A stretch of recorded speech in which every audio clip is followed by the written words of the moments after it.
Clint, what's up, man? It's good to see you again. You too, buddy. Thanks for having me back on.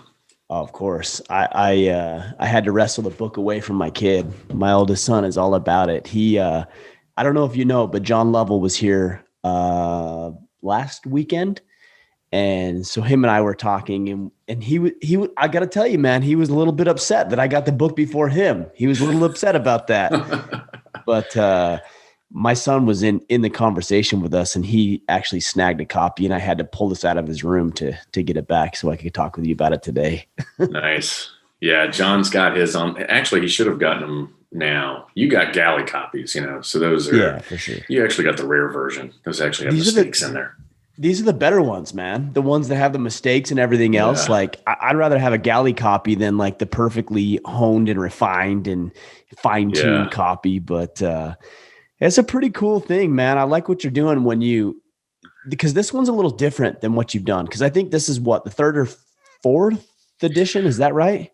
There's the 100 Deadly Skills like puzzle. It's more for cognitive memory. Everybody who wants to be a Jason Bourne. I really don't count it in the series, so that would be the fourth. Or Combat Edition is the fourth, and the Brain Edition came prior to it. Right. Yeah, yeah, I like how you did this one because obviously, I have conversations for a living. That's what I do. That's what I consider my career. hmm But you actually went around the country and you interviewed these guys. And if I yeah. understand correctly, you've done an exclusive show with Warrior Poet Society, and then you extracted a lot of the lessons and everything that you've learned here in this book itself. Is that kind of how you did it? Yeah, actually in reverse. So I knew I was going to put together the book. I went and did the research. I had a camera guy with me that ended up being like an expert at all kinds of stuff, right? So he was camera, he was audio, lighting. I mean, he did it all. He worked his ass off for 30 days straight, 11,000 miles, 16 guys. So not much sleep was going on. And we did it in my adventure van. And I felt like, well, maybe some of this footage could be turned into a show. But I wasn't sure, but I knew that the footage was going to be in the book, right? So for every illustration, there's a QR code in the mix so that Mm-hmm. you get the narrative, you get the illustration, and you also get the how-to video by the experts themselves. By the time we got done with the 30-day trip, we had roughly 7 terabytes of video. Yeah. So I kind of gave it to some of my guys, like, what do you think? You think we could pull this off? And they're like, yeah, I think so. And so I circled back around to John. Oh, initially, to be completely transparent, I kind of went to Pilgrim Studios. A buddy of mine, Craig Pelesian, owns it. And he's the guy that created, Survivor and Dirty Jobs and Mm-hmm. OC Choppers. And I mean, just a bunch of just the original like reality TV shows. And so I threw it past him, and he's like, "Yeah, this will be great." And then he got distracted by some shiny object. So I went to John and was like, "Hey, you want to put this thing together, or you want to, buy 10 episodes?" And he was like, "Heck yeah!" And so we built a trailer, showed it to him. He loved it, and then he was like, "Ready, go!" And so we built the 10 episodes in record time. I think we built those things in like 90 days. And then I had 3 or 4 editors all working straight. And then we started launching them on Black Friday. And then once we got about halfway, I said, "Hey, I think I got 3 more episodes out of all this. Do you want it?" He was like, "Sure." So the whole season ended up being 13 episodes in all. And they all turned out. I was actually surprised. I mean, we had to go film, all the slow motion stuff that I was doing for each and every skill. And then, of course, the intro, the outro, and then, some of the stuff in the middle. We filmed that separately from the road trip, but pretty much everything from the road trip turned out to be just great footage, and it worked out. And so you end up having a book and the show kind of all come out around the same time. So, it was, I'd love to say it was some premeditated genius idea of marketing and all that, but it just kind of stumbled into effect. I think it's a testament to the fact that people want this information. They enjoy hearing about this stuff. And one of the things that I think you do really well is applying practical advice, but in an entertaining way. Yeah. Because I'll see a lot of practical advice, and you got to be in it to be excited about it. But the way that you put everything together is actually fun. It's enjoyable. It's entertaining, but it's also very practical. And there's a lot of information that can be applied in real life. My son just yesterday, he came to me and I can't remember the exact scenario, but he laid out this scenario and he's like, in this scenario, Dad, I would do a palm strike to the nose. And I'm like, where did you hear that? And he's like, I read it in the book that you just gave me. and I thought that's actually a pretty applicable skill. Like if there was ever an encounter where, maybe he was in a situation where he was being abducted or he got in an altercation, I'm thinking it's pretty entertaining, but it's also pretty applicable, because if somebody comes up to him and he puts up a fight, that's a target that most people don't want to mess with. No, yeah, you're right. And I've said from the beginning, like I felt like my job since I retired from the Navy is like, how do I simplify kind of cool, fun stuff, right? How can I teach someone to do something literally in 4 illustrations? And they get off the toilet and they go, I can do this. And then they go practice it out in their living room, right? So, I mean, that's what 100 Deadly Skills has been is, and you also, you nailed it with informative plus entertainment is a must these days. If you just have the information, people get it and they appreciate it, but you certainly have to add in that entertainment level in order to really make it sticky, so that not only do they capture the info, but then that little bit of entertainment piece is what makes them and allows them to remember it, retain it, and then hopefully recall it under stress, right? So, but like I've said, there's a lot of books out there on fighting.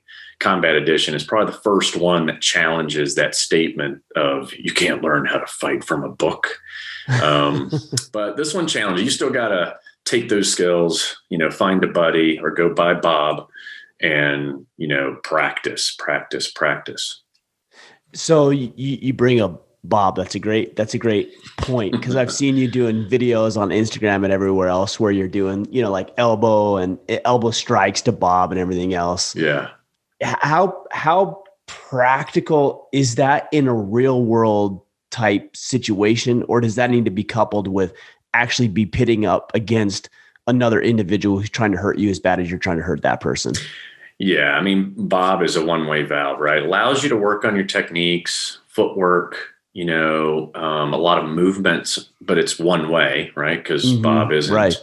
He's not responding. He's not dynamic. Sure. Yeah. So, I mean, the best case is a swim buddy, right? Get yourself a swim buddy, have a safety discussion first. Number one, make sure, if you're messing with knives and guns and all that, everything's cleared and safe. If you're messing with blades, make sure you're using a toy one or a trainer. There's a lot of stuff on the market these days, and then also talk about the energy level, right? Hey, we're going 10%. We're going 20%, Yeah, but look, let's be honest on that. So I've got a buddy of mine. His name is Brody Cousineau. We train 2 or 3 days a week in the morning, jiu-jitsu. And we always, without fail, hey, let's start at like 40, 50%. Yeah, right. Yeah. And then he goes 60 and I go 70 and he goes 80 and I go 100. And like before long, we go from what we said was going to be 50% to like 110% immediately. Right. But we also know the rules too. I think the rules are important in a training type environment. Yeah, no, without a doubt. And that's why those safety briefs are so important, because at least you're identifying it, even though you may go, yeah, all right, we're good in the first 2 seconds. Exactly. And that's, I always joke about that. If you watch the videos closely, somebody like Bill Rapier, man, his 50% is 100.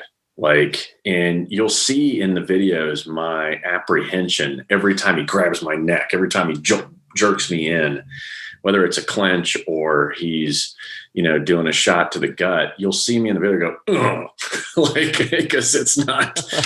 But once again, when you talk about kids picking up this book or beginners, it's really important. Yeah, you get your safety brief, and then now, all right, let's start practicing. And that is the best way to learn.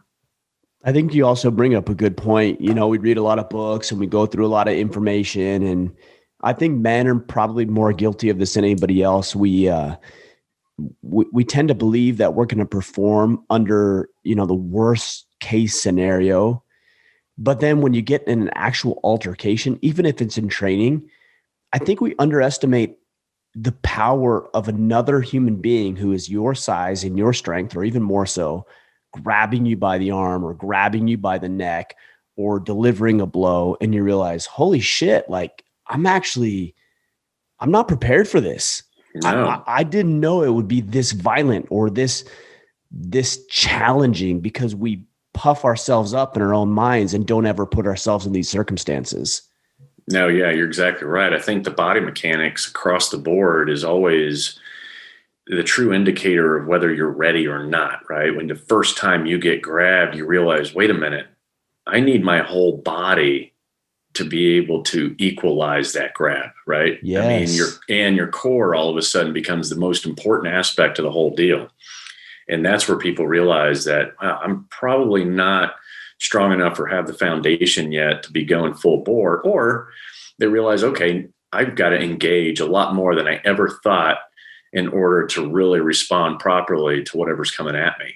And that's where, your fitness level comes in, and you can't just train linearly, right? I used to just do sprints. Well, now you get into agility work or shadow boxing or just, running circles around a heavy bag. And you find out that, okay, that really helps with those encounters, or what's more than likely going to happen is you're ambushed. And it's not going to just be squaring up to someone, putting your dukes up and saying, okay, ready, go, right? Or the sports side of the house, MMA, I mean, they know what they're getting into, right? They're getting out there, they're facing each other, and then they go.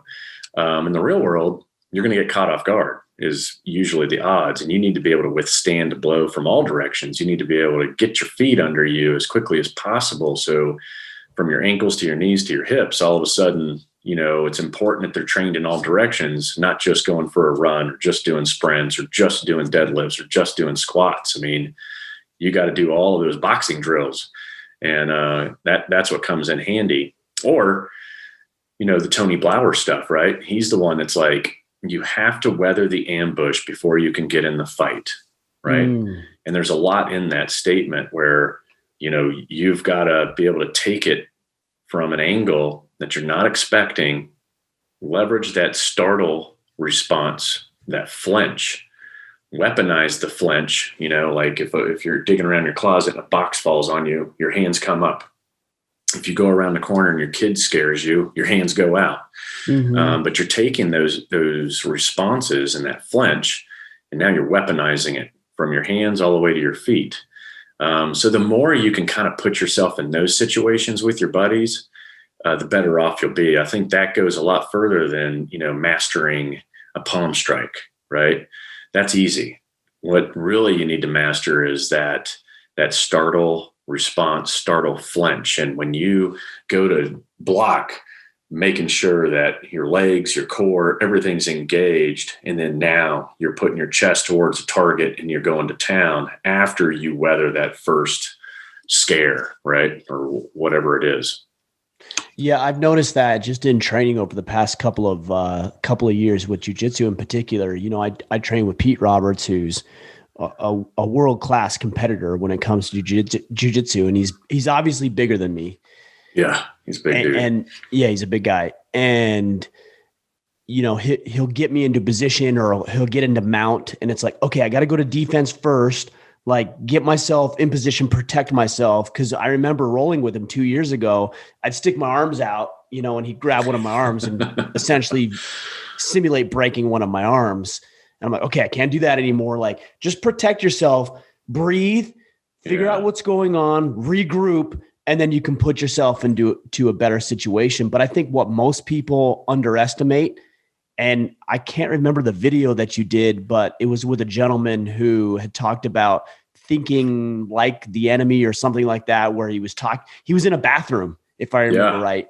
And he was like, "Hey, this can be used to break somebody's face." And I was like, yeah, I mean, I remember reading stories of old time fights where guys were literally valuing the fight or their ability to survive by gouging somebody's eyeball out. And I think we underestimate how violent these encounters can actually be. And we need to put ourselves into that situation, especially in this quote unquote civilized society that we live in. We don't think this stuff's going to happen to us, but man, it's a violent world out there. Like, people are not going to show any mercy to you. No, not at all. And I think it keeps getting bumped up, a couple of notches every year, because, the more and more of the different kinds of weapons that are out. I mean, you just don't know who you're going toe to toe with. So when it's time to flip that violence switch, it has to be extreme if you want to be able to survive, because you have to assume that person standing in your face or just jumped you or is trying to carjack you, trying to rape you, whatever it is, you have to go all out, and you have to be all in for the entire time until you're out of that situation.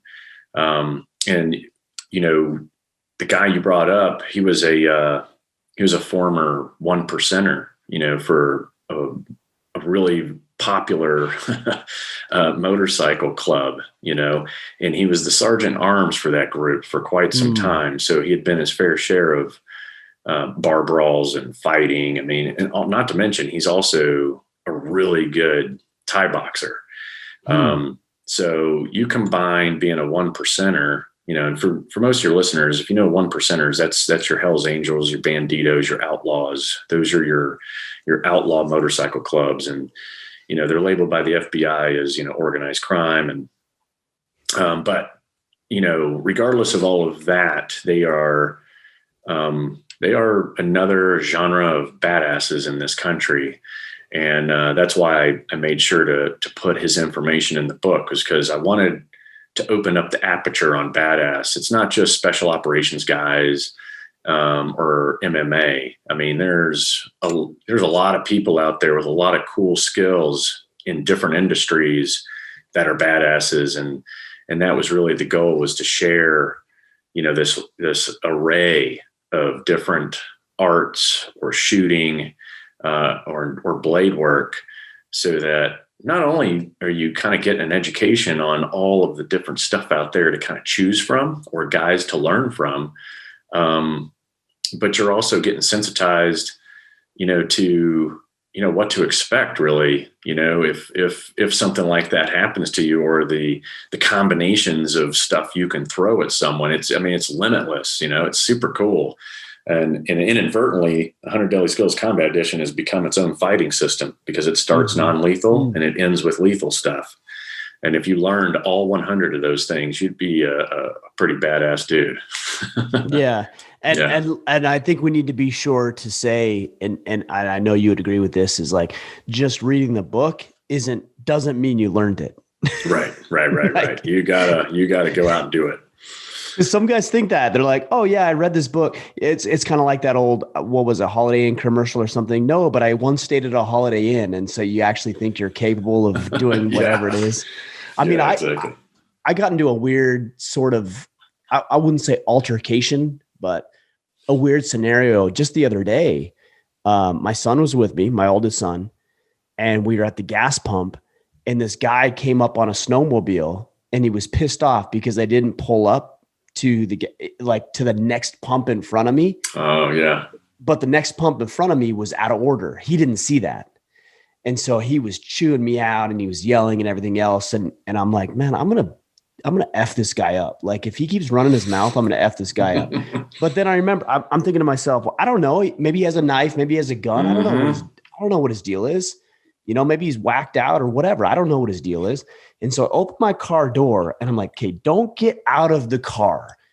You don't need to get out of the car for this. Open your door, explain. So I opened my door and I said something, and he started to walk towards me. And I'm going to jack this guy up with my door. I'm going to beat the shit out of him with my truck door. And I said something to him and he started walking towards me, and I pulled my door back closed, and I'm ready to just jack him up with his door. And I don't know what he saw in me or whatever, but he turned around and walked away. And I'm like, man, I'm so glad he walked away. I didn't want to get in that altercation. I Yeah. would have if I had to. But I think for the first time in my life, I realized, okay, there's some seriousness about this. This could literally be over a gas pump, life or death scenario right here. Right. And I don't think a lot of guys think about that. They're more interested in like posturing and ego, and then they get themselves into trouble over nothing, man. Nothing. Yeah, I think you handled it right. I mean, you don't know what's standing in front of you. And that is also a good point, because if you look at anyone who's been in enough fights in their life or a professional fighter, these guys do everything they can not to get in a fight, because they understand it more than anyone else that, you know, you look at someone, you look at their size, whether they're big, small, fat, or appear out of shape or whatever. You don't know, though. You still don't know the capability of that person or the lengths that they will go to survive. And when you drew your door close, I bet he thought, like, well, is he drawing a gun right now? Right? Maybe you could have, yeah. you could have had at the low ready pointed in his direction, and you just use that door for a split second to conceal that muzzle, right? And then he'd probably think to himself, you know, I don't know what I'm getting myself into here. And he decided to turn around and walk away, and you both played it smart. But things can go south really quick. But all it takes is one person out of the two to be completely immature, an egomaniac, or just looking for a fight. I mean, we all know that sometimes people are just looking for that. And you can do everything you can to de-escalate it, and it just isn't going to work. And that's why you need to know this stuff for those situations where someone's just got violence on their mind and they're going to go act it out one way or another. I think that's why it's a good idea to get familiar with violence to some degree in a controlled environment. Like I'm not telling anybody to go pick fights at the bar and get into a brawl or anything like that, but in a controlled environment where there's some safety features built into place, whether it's jujitsu or, you know, some sort of martial arts or whatever it may be, firearms training, et cetera, where you actually come face to face with getting your ass kicked, with getting your ass handed to you. Because then you realize maybe for the first time in your life that I'm not as good as I think I am. Mm-hmm. There's people who are significantly more capable at this than me. And it hurts. It's painful. Like it's painful to get your ass beat down. But we watch these movies. Here's the problem. We watch these movies and, you know, the guy gets shot, you know, 24 times or whatever. And he stands back up, or he gets punched in the face half a dozen times and he gets back up and he keeps fighting. That's not reality. Like one good punch to the face and you're out. And then who knows what's going to happen to you after you're knocked out. No. And that's the other great point is staying conscious is always the number one goal. Because the last thing you want to do is get knocked out and then really get abused while you're on the ground.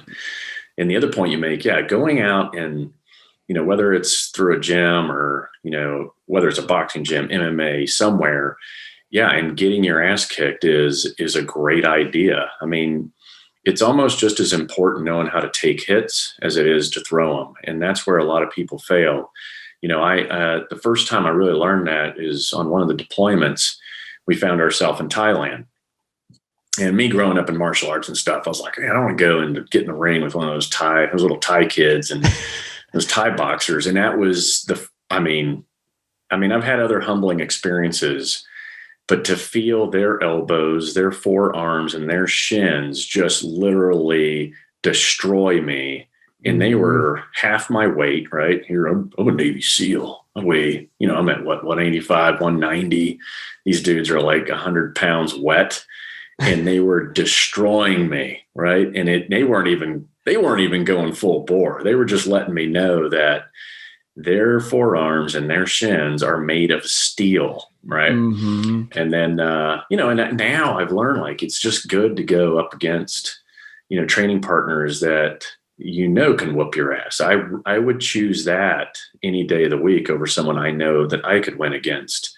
Most recently was, you know, with boxing. You know, I've been boxing here locally, you know, masters division stuff. And, you know, I always get in the gym with these little Mexican kids here in Dallas. They will once again, destroy you with speed. Mm-hmm. And the shots they throw, they sting. And it lets you know that, wow, I'm just not that cool, but you Yeah. combined all of those experiences together, and you hope that if you ever get into a real world situation, the odds are, if you're going up against someone who's belligerent, got a big mouth, they've been leveraging belligerence, big mouth, or maybe even just a big body their whole life. And intimidation is how they've won each time, or they make sure they throw that first shot. And so by putting yourself through all those different kind of experiences, you're setting yourself up for the win if you ever have to, really truly defend yourself. But I also think we need to be careful of underestimating, because it's easy to say, oh yeah, 95% of the population is not trained in any sort of martial arts. Right. And you might catch the 5% who is. Oh yeah. Once again, you cannot assume that person you're standing toe to toe with is just some Joe. Right.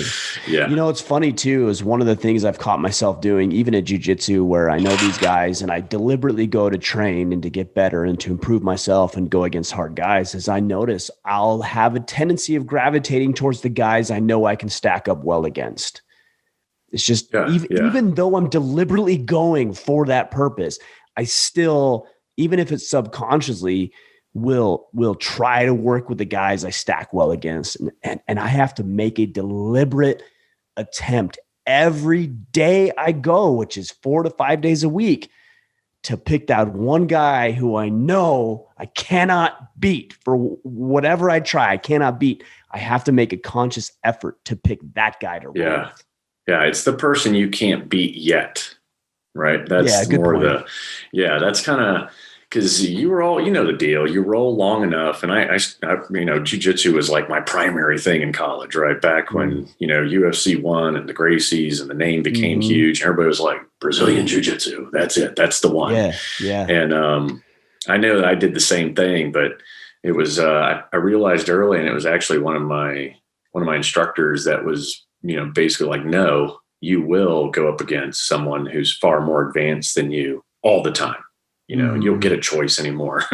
So, it's changed a lot too over the years. It's a more of a system now. If you go into any jiu-jitsu place around the country, where it was a little more freestyle at the beginning, I felt like, but it's I think all of, whether you're on your feet or on the ground, it's all valuable information you should know and at least be familiar with in some form or fashion these days.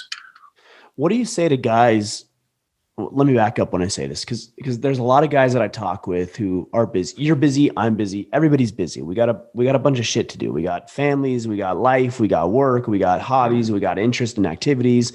And I think most people listening to this want to improve in every facet of life, including the ability to defend themselves and protect themselves. What do you say to the guy who's thinking, man, I just don't have time to do this on top of everything else that I'm doing?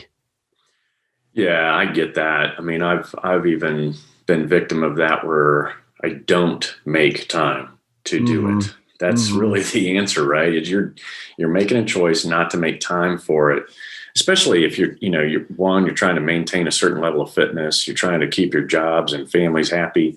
But I would say that you still got to figure out a way to make the time, even if it's only once a week, to put in an hour, right? Start there. And what usually happens is, once you get a taste, then all of a sudden it moves higher up your priority. I mean, go back at what you've been doing jiu-jitsu now, 2 years now?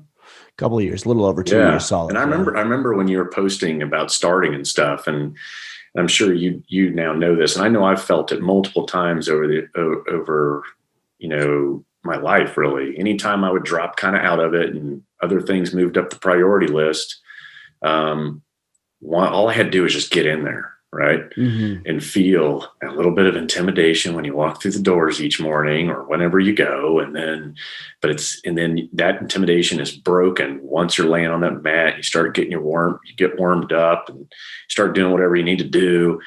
And then by the time you're done and you're driving home, you're like, I I got to do this more often. Right. Totally. And then you're hooked. So I would say, hey, if you're out of whack and it's not a priority or you've never experienced it, just go give it the 1 hour at an MMA place near you. Right. And just put in that 1 hour. It's going to be intimidating. It's going to be a little scary, but you will leave. It's crazy. The first time you do it, 1 hour, you'll still leave with more confidence than you would ever think just after that 1 hour, first hour of training. Right. Right. Yeah. And I think that's where confidence derives from, is doing things that you didn't previously think yourself capable of. Like a lot of guys think that, some guys are just confident. Some guys have it. Some guys have the X factor. And I think to myself, no, those guys who you're looking at, they've earned some level of confidence through putting themselves through the gauntlet, whether that's martial arts or the business gauntlet or presenting in public or whatever it is they're afraid of. They just go do it. They run themselves into that fear.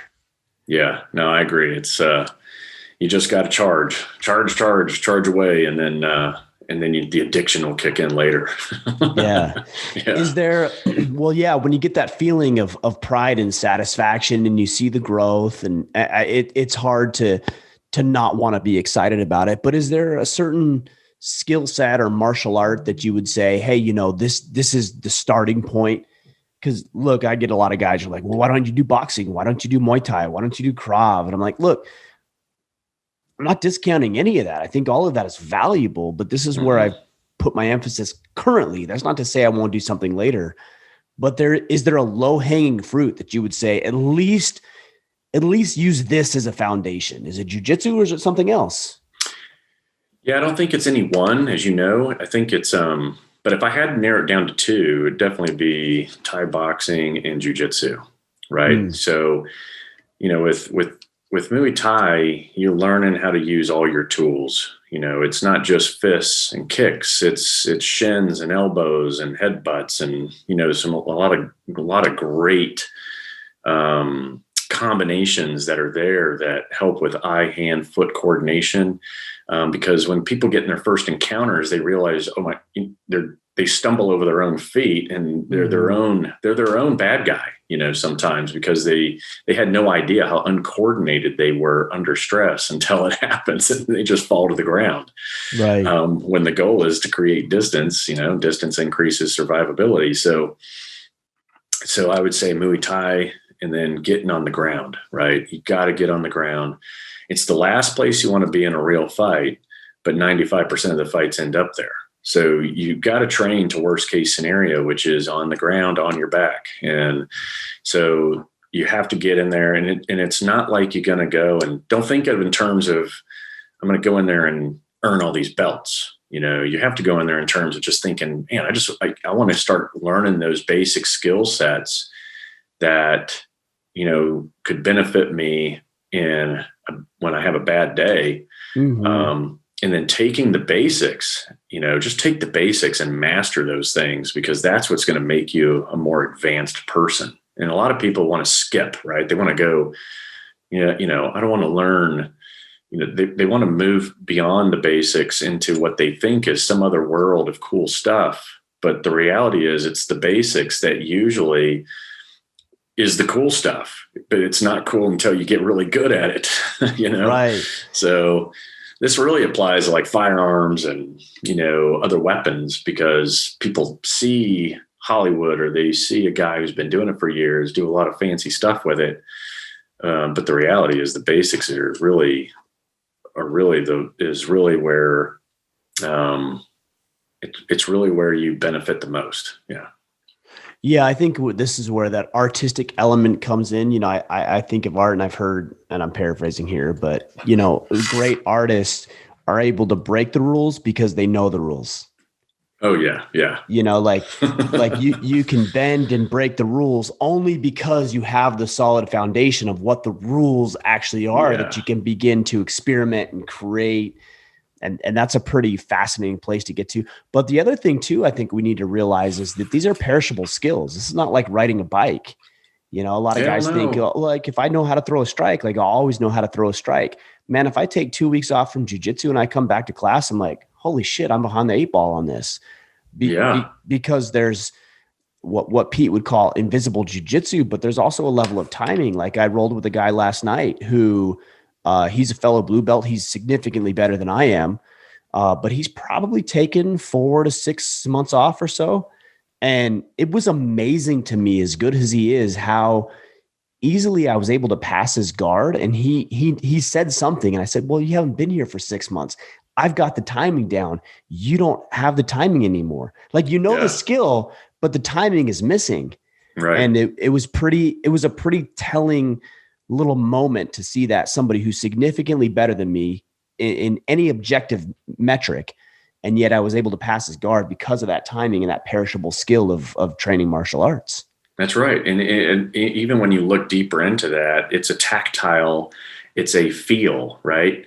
So not only are you up right now on your timing, but you also know exactly what you're feeling for, right? Whether it's his position on top of you, whatever you're feeling, if he's trying to, scrape your face with his forearm, you've got a lot of different moves that you're completely sensitized right now, and you know what to feel for and then how to respond quickly to it. And that's the part too, that if you're not doing it on a regular basis, then your body isn't going to remember what to feel for so that you can respond quick enough in order to counter whatever's coming at you. Do you think these types of things that you illustrate in 100 Deadly Skills Combat Edition are reserved for, I don't know quite how to say it, but I'll just say it like this: weird people? There's always like a percentage of weird people. And I've told people, like, I'm a bit of a masochist because I enjoy, you talked about the forearm across the face, and somebody's grinding their forearm into my face. And I'm like, I actually kind of like this, like, bring it on. Or somebody tries to get me in a move, and, I might get myself out of that position. I'm like, well, I'm going to do the same freaking move right back to you and show you that I can do everything you can do. Is that reserved for a special kind of person? Or do you think that this is something that every individual can incorporate in their life? Yeah. I mean, I built it for the largest demographic, right? Whether you're a kid, men and women alike, it really, if you look at each individual skill, they're all basic. Once again, I'm a true believer in mastering the basics is what makes you advanced. And so if starting at the beginning, if you can master Tony Blauer's like spear system, right, and that allows you to weaponize that startle flinch like we talked about, and then move, and then it is the bridge to your next move. And so the rest of the book are all of those moves, those choices that you can make. And what people will find out, just like you found out, you're going to be good at some stuff. You're not going to be so good at others. It could be because of anatomy and physiology. It could be because of, limited range of motion. I mean, there's a lot of different things going on, but you'll figure out what works best for you and what doesn't. And so I think that's the key, is you really, whether it's in 100 Deadly Skills or at an MMA place, you've got to just kind of be open-minded to all the different combinations and moves and techniques. And over time, you figure out, whoa, I'm actually really good at this compared to everybody else in here. And that's that's going to be your one little superpower. And I'm sure you've noticed in 2 years you've been doing jiu-jitsu, you kind of figured out, well, for my body type and my experience, I'm actually pretty good at these 2 or 3 things, right? You excel at those compared to your peers. And I think that's the piece you got to go identify. And so, and is also the reason why I put in a little bit of Krav, there's a little bit of grappling, there's a little bit of Thai, there's a little bit of everything in the book, so that people can kind of sample and go, wow, I really like this kind of stuff versus, this over here. But at the end of the day, it's all very basic. Anybody can learn it. Anybody can try it out. And of course, be safe when you do it. What's your recommendation for, you're talking about guys that you might find something that you're uniquely qualified to do. So for example, when you said, I'm pretty good at this, like for me, I've noticed my game is a really tight game. I like to play close. I like to be tight. Mm-hmm. When I deal with long guys, long-legged, long-armed guys, I'm like, man, this is tough because they spread me out. That's tough for like, everybody. I want to be a bowling ball. I want to be close. I want to be intimate. I want to like grind like close together. Yeah. What do you recommend as far as not only one practice, but this whole thing, you know, that we're talking about today? What do you recommend when it comes to finding your unique strengths, but also developing things that maybe you're not good at? Do you focus on your strengths and not so much on your weaknesses, or do you try to shore up your weaknesses at the expense maybe of the things that you're already pretty good at? Yeah, I think it's a little bit of both, right? I mean, one, you have to go expose yourself to as much as possible to determine where your strengths and weaknesses are. Once you've figured them out, definitely, you know, start working on the weaknesses, right? I mean, keep your strengths solid, but now you can literally make a list of okay, I'm not good at, you know, these 4 things. And then, you know, tell yourself for the next 30 to 60 to 90 days, I'm going to put a conscious effort towards those 4 things and get good at them, or at least get average at them. And then you'll find out that there'll be another list, right? We're not all good at everything. You know, I've met a couple of guys that, you know, that the kind that piss you off. You're like, this dude is good at everything, you know? Yeah. Like Glenn Doherty. And within that perspective, like there's, we need to realize that there's people who are so good at martial arts and physicality or athleticism, and yet they may not be the best presenter. They may not be as business savvy as you, for sure. Yeah, I always bring up Glenn Doherty, who, you know, died in Benghazi, you know, and he's a good buddy, and that he was one of those. I tell all the time, like, that guy used to piss me off because he was always good at everything. It didn't matter whether it was jumping, shooting, fighting. I mean, yeah, he had it all. But so those kind of guys are anomalies at the end of the day, right? It's kind of like the guy in Buds that's 6'4", 240 pounds, and he can still run a 7-minute mile forever. And you're like, how the hell does he do that? This? Right? You're like, I hate that guy. And then you get in the ocean, you do your 2-mile swim, and it's the same thing. He just flies by you, and you're like, what the? And he's all lean muscle. He should be sinking, not swimming. Right, you know? Right. But like I said, those are anomalies. But so if you're like the 99.9% of like all the rest of us, then yeah, you got to go expose yourself to a bunch of stuff, start figuring out what you like. And then eventually you start focusing on the things you don't like. I kind of compare it to walking to a gym. I have this natural tendency. I want to do bench press. I want to do squats. I want to do military. You know, I want to do the things that, you know that I'm strong or good at. Right. And then I, you know, will ignore maybe something that's core related or flexibility related or mobility related, you know, knowing I need to do those more than I need to be doing bench press. You know what I mean? So it's almost the same exact thing when you get into the martial arts world. Is you kind of have the things you're good at, the things you're not, and you got to just make that concerted effort, go focus on the weaknesses and get good at them. I think it's a good point. I think if we just paid more attention to the signals of our own signals of, I don't want to do that. Sometimes I don't want to do that is the exact reason why you actually should do the thing that you're saying you don't want to do. Yeah, no doubt. That's it. You got to just, if you've already identified it and you know it, then you definitely got to go face it. Well, and I think that takes a level of objectiveness as well as is saying, okay, well, you know, why don't I want to do that? Because I know I'm not good at it, because I know it's going to suck, or I know it's going to be painful. And we all have the ability to take ourselves out of the situation, strip the emotion away, and realize that we're just trying to bullshit ourselves. We're just trying to keep ourselves more comfortable. And not expose any vulnerabilities that we may have. That's, I think, a natural tendency for men, especially a natural tendency that we have is, I don't want to expose any weakness that I have, because if I draw light to it, you know, then it's real. Like I know guys who won't even jump on the scale. You know, they've gotten 30, 40, 50 pounds overweight, and they won't even jump on the scale because they don't want to make it tangible, or they won't pull up their bank account because they know they're 20, 30, 40, $100,000 in debt. Blindfold. I don't want to look at it, because if I don't look at it, it's not real, you know? Right. But it's there. Exist. It's a threat. It's only every 30 days when that bill comes in the mail. I got to worry about it. That's it. The other 29, I'm good.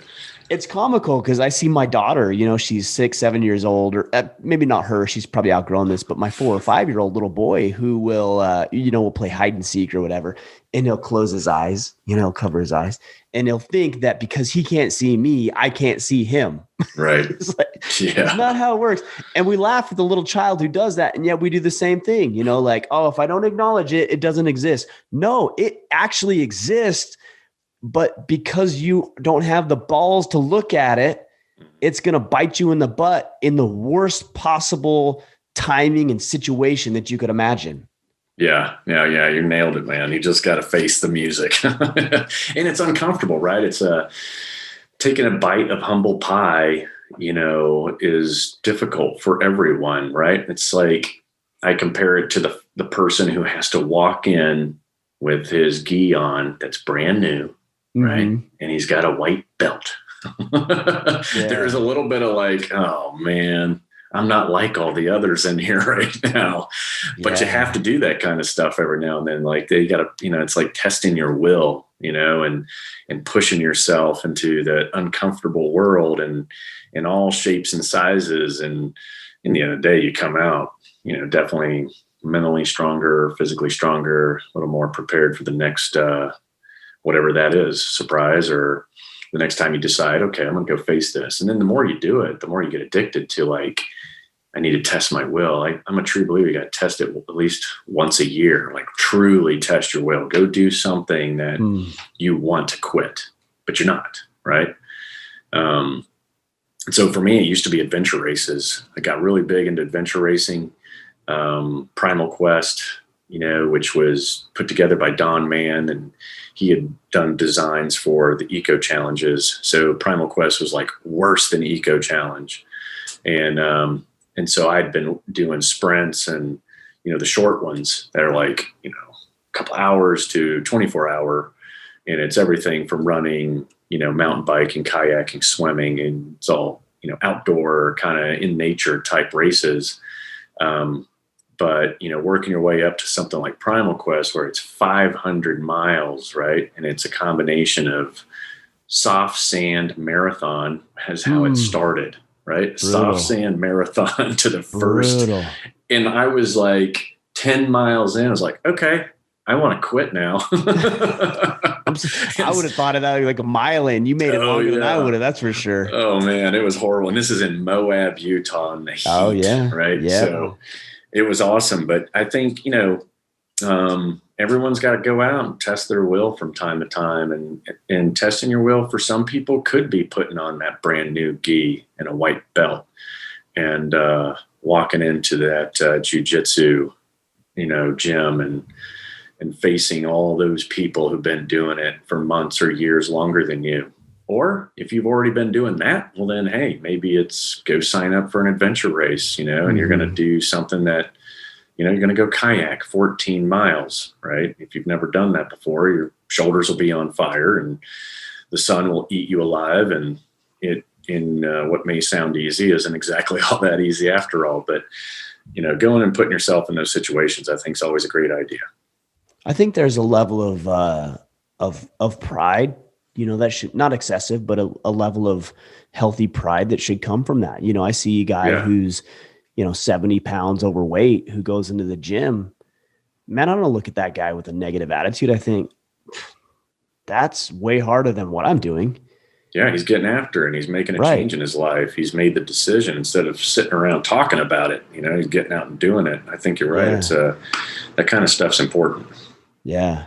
I like the idea of doing something annually that really pushes you. It's been a while. I did a Spartan Agoge years ago, and that was probably like the last thing that really pushed me hard. But I committed this year to doing to going on a hunt with a friend of mine who like hunts hard. Yeah, and he like backwoods hunting. He's out, putting miles and miles. And he said, "Why don't you come on this hunt with me?" And I said, "Okay, I'll do it." And I'm nervous about it. I'm not prepared to the level he is, but at the same time, I've been gearing up for it. I've been preparing for it. And I think when we put ourselves in these environments and situations, we force ourselves, and that's what we need. We force ourselves to get better than we currently are. And that's been the value of these types of annual experiences that you're talking about here for me.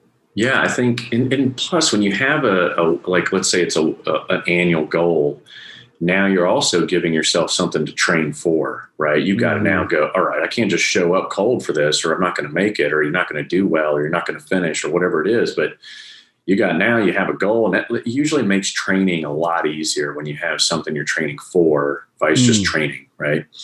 And so mine this year at the beginning of September is 100 miles in 5 days, no more than 22 pounds. And it's just basically go. And it's going to be in the Wyoming Highland or high wire. And it's zero trail, right? You're basically almost bouldering the whole time. And the elevation changes anywhere from 9,000 feet to 13,000 feet. And in the middle of summer, they still get blizzards out there. So it's crazy. The weather can change on you in a heartbeat, but it's like minimalist attitude. Like, okay, minimal warmies, minimal shelter, food, go. Because you only have 22 pounds. I mean, that's not a whole lot of weight. It's not. And putting in that restriction, whereas last year it was what's called like basically a Minuteman loadout is what he calls it. And that is your rifle, food, fishing, equipment, shelter, everything. So now you're weighing in at about 50 pounds. And you realize really quickly that, whoa, that was way too much weight for what you're trying to accomplish. So cutting the weight, more than in half. Right. And just focusing on, basically speed. And so, I think, whatever it is people choose, just choose something.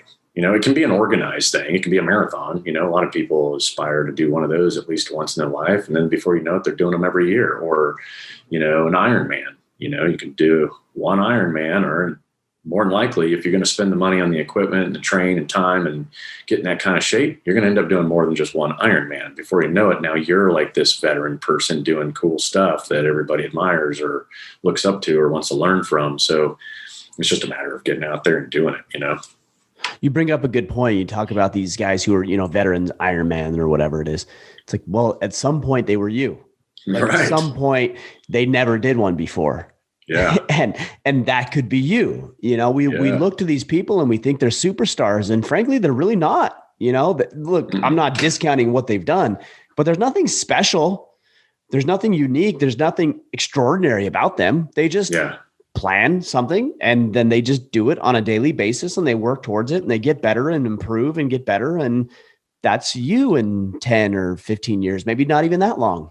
Right. Yeah. You've seen how quickly, for the art you chose and you got after it. And, you can get good pretty quick at it. If you just, once again, you just make the time and put your mind to it. And before you know it, time has gone by and you're sitting there with your blue belt. Right. I mean, it's pretty cool. Yeah. What is the event that you were doing? You're talking about this thing across Wyoming. What particular event is that? It's not, it's just, I think it's up to about 5 or 6 of us. Several SEALs. It's organized by a buddy of mine, and he calls it the long walk. He tries to do at least a long walk every year, but the way he moves, it's not walking. You're running. Right. You're going to put in 20 miles a day, and then you're going to sleep. You're going to get up, and you're going to put in 20 miles the next day over some of the roughest terrain that this country has to offer. So, it's like big plates, these big flat plate-like boulders everywhere. So whole time you're off balance and kind of, uncomfortable and just moving from boulder to boulder across miles. I mean, it's not easy. And the change in elevation is really what will get you, all of a sudden you'll have gone a change in 1,000 feet in a very short period of time and distance where your legs are just going to be on fire. So it's very much an endurance run. It's managing your intake. You got to make sure you're like literally eating while you're running, kind of thing, and while you're moving, and then making sure at night you're doing all the right things so you wake up and your feet aren't swollen like balloons. And then at the same time with the altitude, you always could face altitude sickness.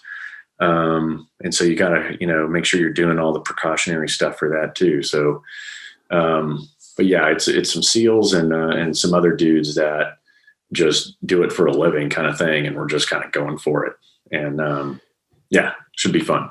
Yeah, it's cool. So you said last year you had brought, yeah, for sure. Fun is like, it depends on how you define fun, Yeah. but okay, fun. Yeah. You said last year you had brought a rifle and some fishing gear. I mean, you were fishing and hunting for your food?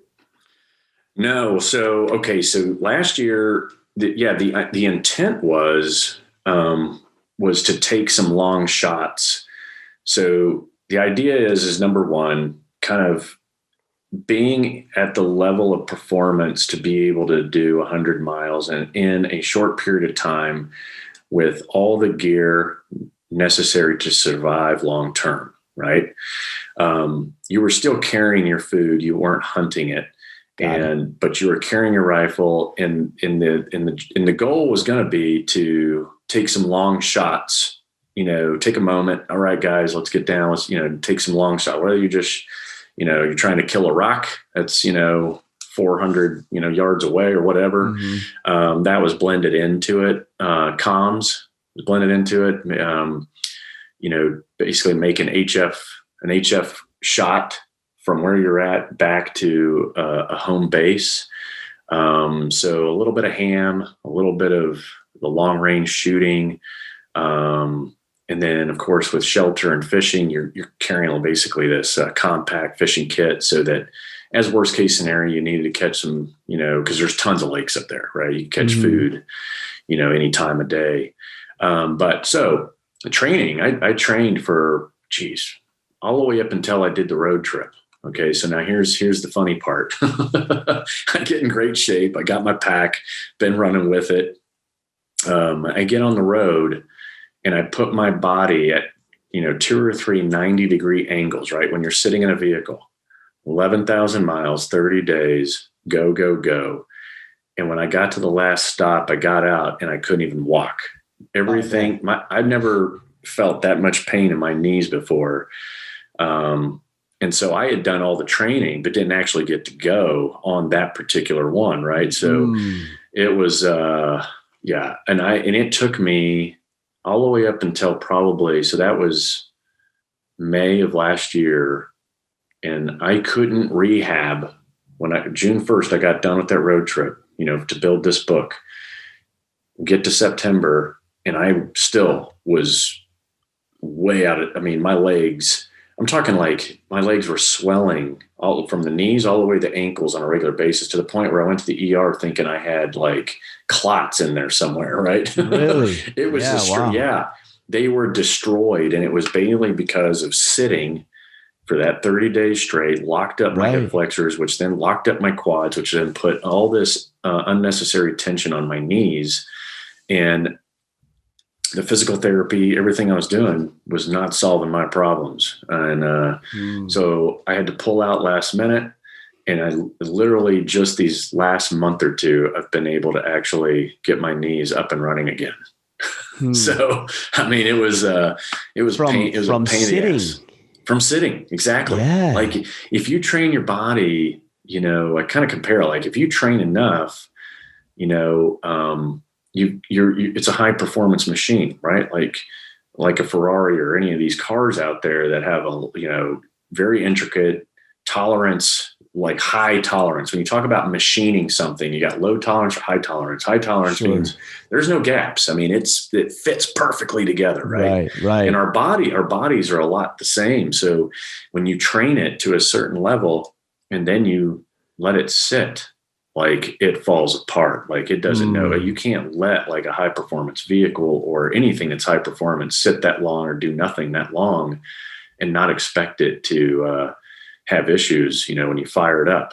And that's, there's no doubt that sitting for that amount of time at those angles, just crushed it, like you're talking. Right. I was sitting in that car, to try and get to the, 16 dudes, 30 days coast to coast. So you can do the math. There wasn't any time to really stretch it out. You know what I mean? Right. Right. And any stretching you did, it didn't matter because you were going right back into the position that you were trying to, correct yourself from. So yeah. Anyway. Yeah, that's interesting. I think a lot about that when I hear guys like Cam Hanes or even Jocko or Goggins or some of these guys, and it's like, people will get on them like, oh, you need to take a break, you need to take it easy. I'm like, these guys have been training for years and years and years, and the body is a very adaptive machine that they've been training to get to that point. And even me, as I get a little bit older, I get up in the morning. This morning, in fact, was one of those days where I was like, I couldn't quite move my back the way that I like, what's going on here? And I had to spend 30 good minutes of like stretching that out and doing everything I could to get my body moving where I felt like it needed to move. And it's, but you're hitting on something important that I think a lot of guys gloss over. This concept of taking care of yourself. We're talking about combat, we're talking about martial arts, we're talking about going hard, but then also there's a time where you need to take care of yourself and make sure that you keep everything functioning and moving the way that it needs to be. Yeah. Yeah. I've now, if you're lucky enough in the community, in the SEAL community, before you got out, if you had the opportunity to go to what used to be called API, it was Athletes Performance Institute. Now they've changed their name and branding to Exos, EXOS. And what they have figured out is how to increase the longevity of a professional athlete. And so what the SEAL community did is create a relationship with them and said, hey, how do we increase the performance of a professional warrior or soldier, right? And if you haven't, I will admit, it takes time. Their workouts are long, and that's because usually the only people going to them are Olympic athletes, professional athletes, right? But what they focus on is that prehab portion, right? You get out on a field and you do agility work, you work with bands, and then you'll slowly work your way up to doing some sprints, and you're doing things at all angles, right? You're sidestepping with resistance. You're marching forward, marching backwards. They make you do a lot of things in different angles, and it's solely to keep your joints healthy, right? And to increase mobility and flexibility.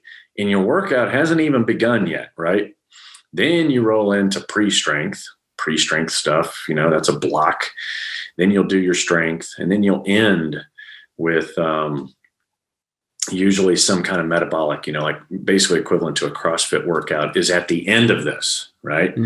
But what it does is it gets you to start patterning and, sensitizing your joints and your muscles to all the different angles that are out there, so that you prevent injury, prevent all the stuff that, I've been encountering. And so while I was in, you learn, you go to them and if you're lucky, you go 8 weeks straight to, an API in between deployments, and they recalibrate you not only with the workouts, but the physical therapy and the nutrition. So anyone listening to this, if you live near one of their 4 sites across the country, walk in there and sign up. It is worth the money because they give you they give you your supplements before your workout. You do the long workout. They give you a nice shake that's designed for you at the end. It's sitting there on the counter with your name on it.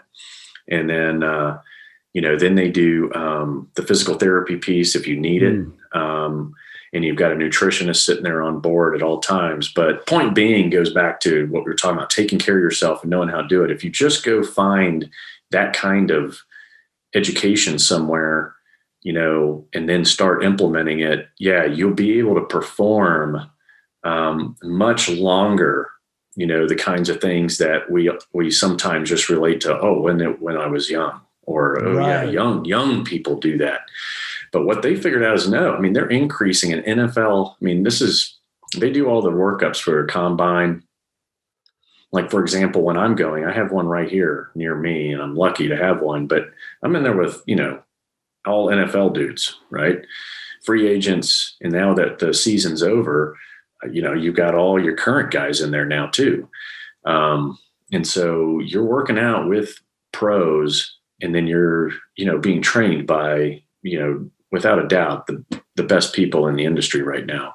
But find a place like that near you, go in there, get educated, because it's really everything combined. It's the nutrition, it's the physical therapy, it's the workout, and it's your rest that really allows you to perform, for a lifetime, instead of just, I hit 40 and I fell apart. It's like, nope, not anymore. Not with stuff like this out there, Yeah.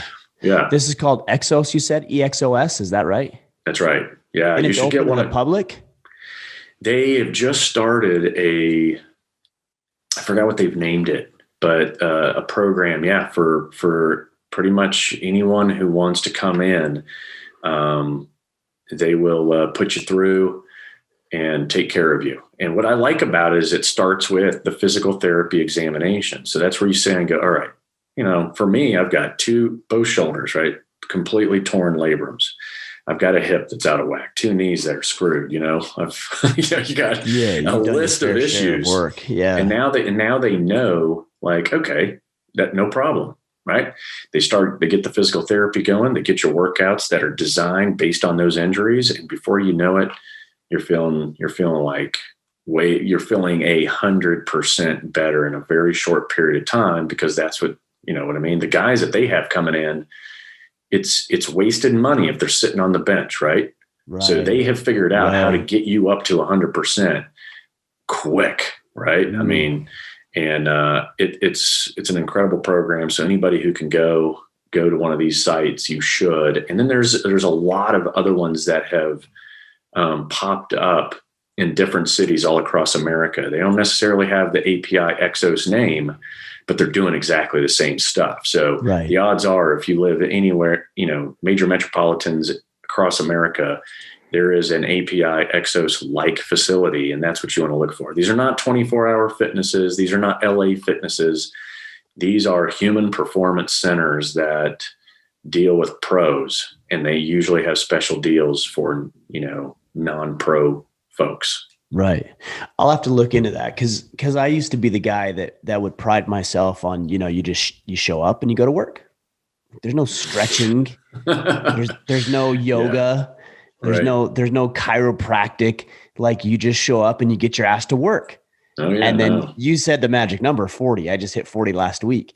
And I'm like, okay, that's not working anymore. Right. So we've got a chiropractor, in fact, that comes to our house every month, once a month. He comes to our house. And I remember my wife saying, I'm going to have this guy come to our house. And I'm like, that's stupid. You don't need that. Yeah, that's ridiculous.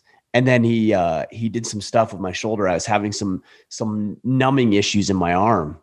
And I'm like, but that's stupid. He doesn't know anything about that.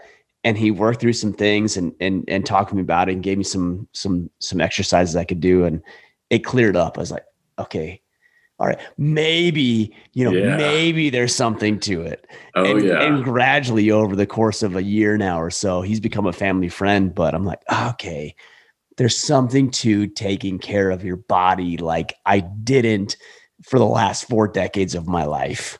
Yeah, exactly. That has been, across the military for decades. That was the problem. As you know, it was like old school, right? Just, even the workouts, push-ups, pull-ups, sit-ups, that's all we need, and it's like, that's a very linear world, right? It's up and down and forward, backward. I mean, there's nothing to it, but you need all the directions, right? And same with strength, same with flexibility, same with mobility.